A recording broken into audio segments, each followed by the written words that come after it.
Mga tropa kids, nagpalit ako ng isang cellphone. Isang cellphone ang gamitin ko din sa isang video. Mas malinaw to eh.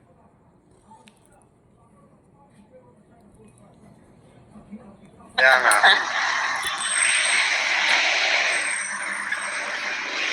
Ayan o. National Bureau.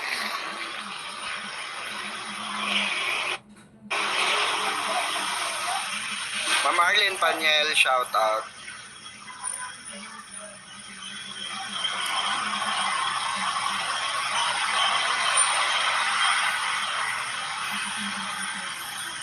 Ay, wala na siya abutan. 6 p.m. wala na po. Oh, kita mo, 6 p.m. na oh. Ano, pikwa. Sa bibig mo nang galing mismo ha. Alas 6, wala na. Alas 6, QC nga, sabi ni nandiyan ka. Tita Estela. O, ibig sabihin, Oh, QC. mga alas 5 ka dumating dyan. Okay, alas 4. Ano ka ng tatay mo, pikwa? Pagpapakay mo kami. Ito, on record to ha, mga tropa kids ha. Naya Mix Vlog, shout out po. Kita niyo yung oras ha. 6 na. Sa bibig niya nang Nandito kaso galing. yan. Dito raw nakafile yung kaso mo.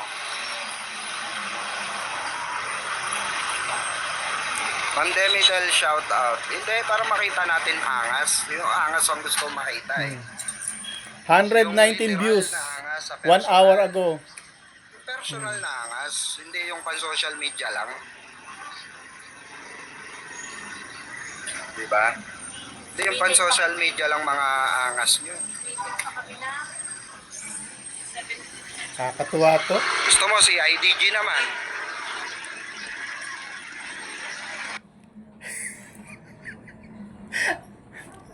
Si IDG naman daw. Gusto ba si IDG naman? Biray mo, alas 6. Oh? Ibig sabihin, nagpunta siya alas 5. Kasi yung video niya, na napanood ko replay, 1 hour ago. At pinakita ko na sa inyo, madilim na. Ayan o. 1 hour ago. Ayan o. Malinaw ba? Piknya natin. Ayan o, 1 hour ago.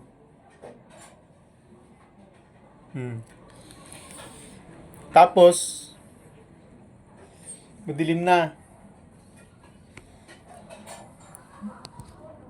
Nakita ko sa inyo yung mga ilaw.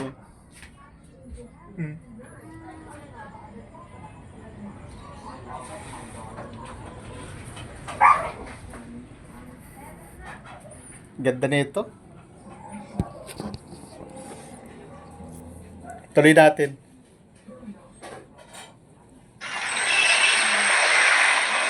May nag-file din sa'yo ng case dun sa CIDG.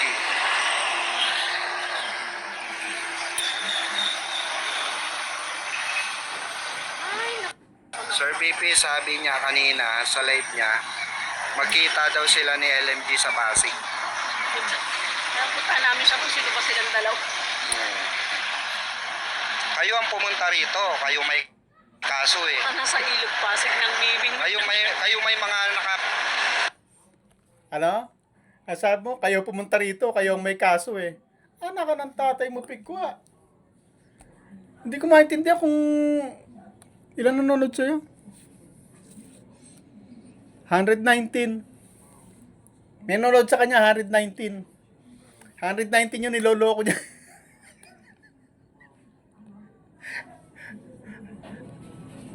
Kasali na ako doon.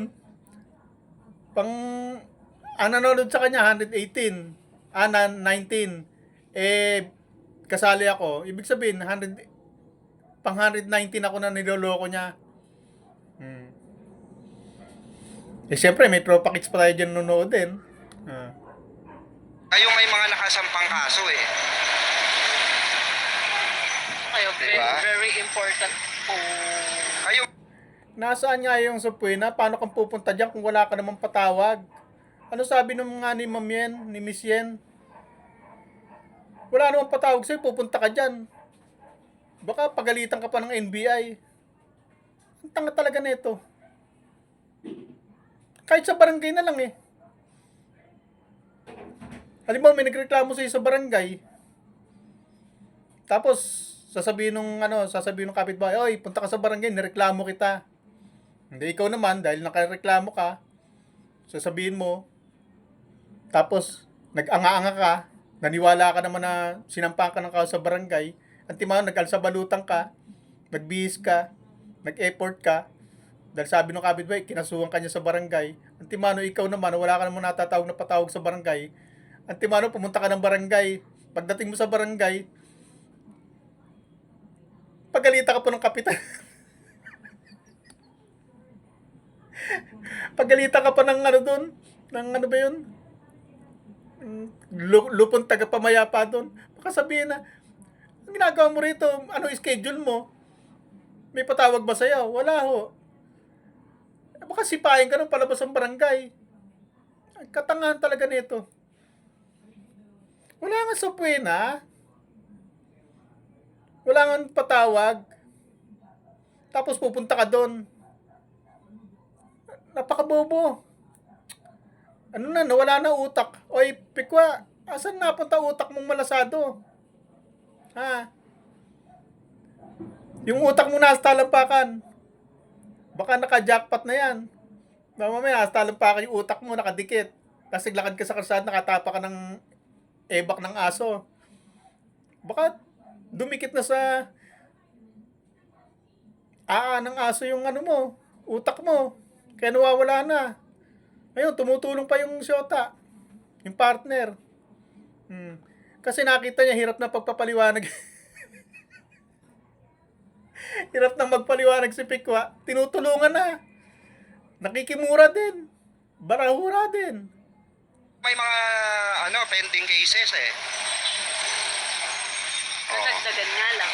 Gusto mo ganito, Yen. Sa DSWD main naman tayo. Naku, Doon tayo DSWD magkita. na naman. Hindi ka makakapunta rito. DSWD main, no? Oo. Kailan kaya natin schedule? Ajis, may lakad kasi kami bukas eh. Sa susunod, diretso. So siguro Ajis. Ay, Pikwa, wala naman iniwala sa katarantaduhan mo. Ay, may pasa. Ay, may due date ako ng edit. Oo pala. 11, graduation. May nagreklamo sa iyo ron. Graduation ni Kulot. May report sa iyo ron. Alam mo anong naka-report sa iyo ron? Ha? PWD. Ha? Yen? Hindi mo alam kung ano? Gusto ko sabihin ko sa iyo? Wala mo. Diba? Puro kayabang eh. Siya ng puro yabang. Oy, Gonggong. Ikaw ang puro yabang. Siyan pa ngayon ang mayabang. Ano? Tapos ba't nandyan yung syota mo? Bakit nakikisali sa ano? Hindi ka na makapagpaliwanag, no? Kailangan mo ng abogadang magpapaliwanag sa kasinungalingan mo, no? Hirap na hirap ka magpaliwanag. Ngayon, DSWD naman, ang dami namang kaso ni Miss Yen. Grabe naman. Ang dami mo sinampang kaso, Pikwa. Tapos sasabihin mo, hindi ikaw nagkaso. Tapos sasabihin naman niya, hindi raw pwedeng magkaroon ng access yung wala namang kinalaman sa kaso. Pero siya yung epal ng epal. Siya yung nagsasabi na ng dami-daming kaso. Pero wala naman pala siyang access. Hindi siya nakakuha ng subpoena sa NBI. Hindi siya at hindi siya in-entertain.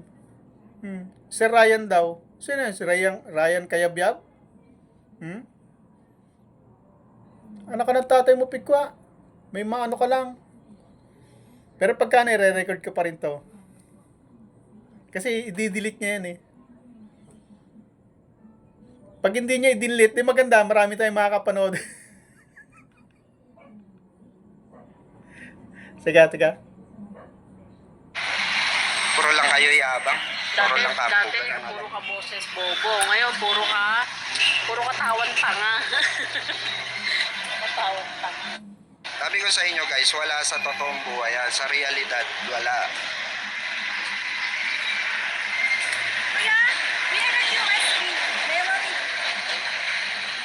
Alas 6 na yan. Sak 16 siya. Thank you po. Nag-aantay pa siya. Eh, kahit ako pito, kaya kong gawin yan eh.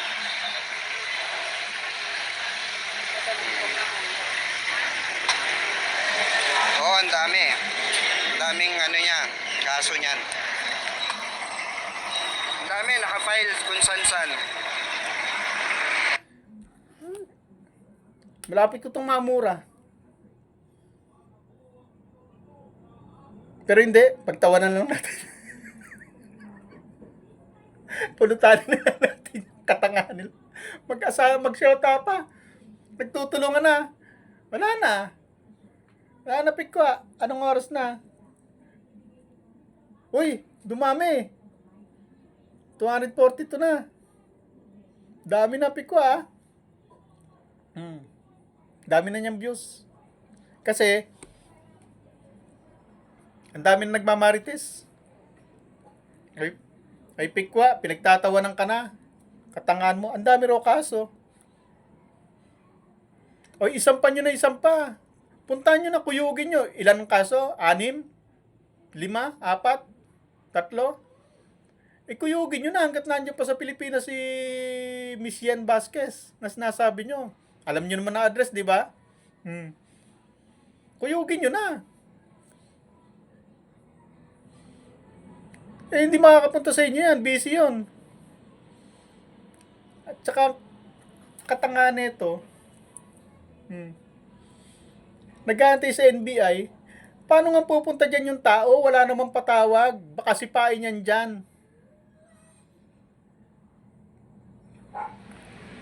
Wala namang imbitasyon ng NBI. Di ba pinaliwanag ko na yan kanina? Bakit? Hindi pa nakapanood to. Mamaya, panoorin mo to. Panoorin mo yung katangahan mo. Pati ano, may trabaho asawa mo? Yung partner mo, may trabaho raw siya. Nag-ano raw? Nag-undertime yata. Sino nag-aalaga sa mga anak nyo? 4 yun. 4 ba yun? Tama ako? Puro babae. Tapos, nandiyan kayo pareho. Sino nag-aalaga ng anak nyo?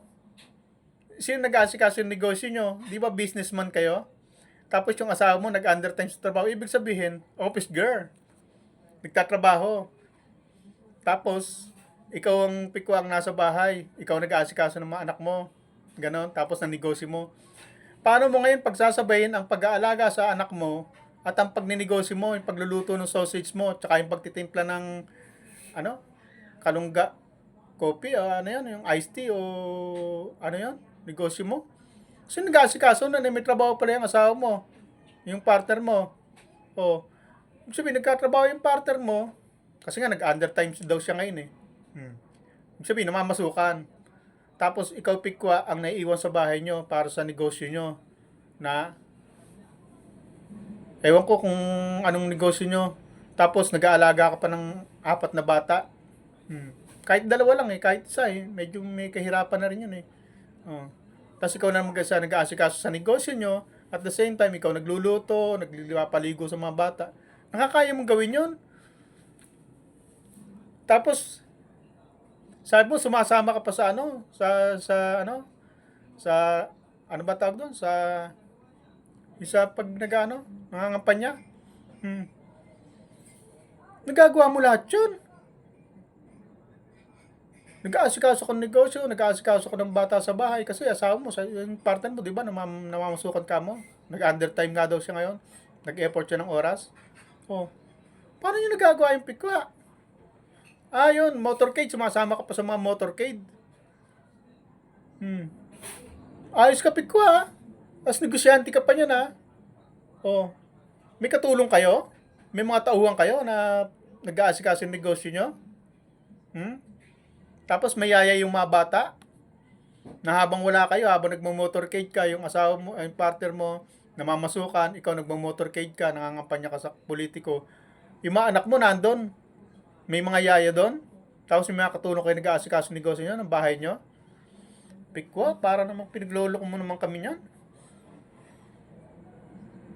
Hindi lang pa yata parang pinagloloko. Pinagloloko mo na talaga kami. Tapos, pagkatapos ito, isa pa ulit, magre-record pa ulit ako. Kahit hindi na ako mag-reaction.